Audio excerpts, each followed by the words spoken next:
নমস্কার বন্ধুরা। শীতকাল তো মজার সময়। কত ধরনের সবজি পাওয়া যায়, আর শিম তো তার মধ্যে অন্যতম। শিম দিয়ে শুধু ভর্তাই নয়, শিম দিয়ে নানা রেসিপি তৈরি করে মুখের স্বাদ বদলানো যায়। আর এগুলো শীতের দুপুর বা রাতের পাতে দারুণ জমে যায়, কি বলেন? তাই আজ আমি শিম ভর্তা বানিয়েছি।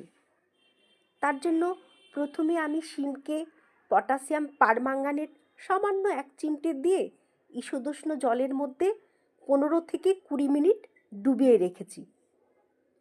এরপর জল থেকে তুলে ভালো জলে ভালোভাবে ধুয়ে জল ঝরিয়ে নিয়েছি। এরপর ননস্টিক তাওয়ায় হলুদ নুন মাখানো শিমকে হালকা আঁচে ভেজে নিয়েছি।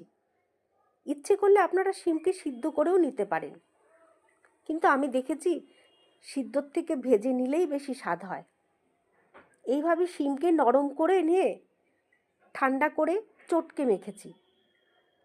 তারপর কড়াইতে সামান্য তেল দিয়ে তার মধ্যে কালো জিরে, শুকনো লঙ্কা, রসুন কুচি, আদা কুচি, পেঁয়াজ কুচি দিয়ে তার থেকে ভালো গন্ধ বেরোলে মাখা শিমগুলোকে ছেড়ে দিয়ে সামান্য নুন মিষ্টি দিয়ে নাড়াচাড়া করে তৈরি করে ফেলেছি শিম ভর্তা।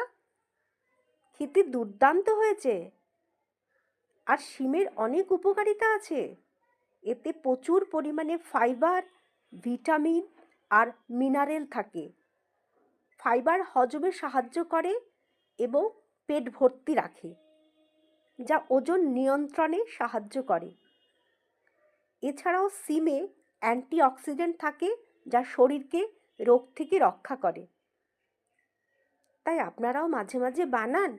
আর ভিডিওটি ভালো লাগলে প্লিজ লাইক, শেয়ার এবং সাবস্ক্রাইব করতে ভুলবেন না। ধন্যবাদ।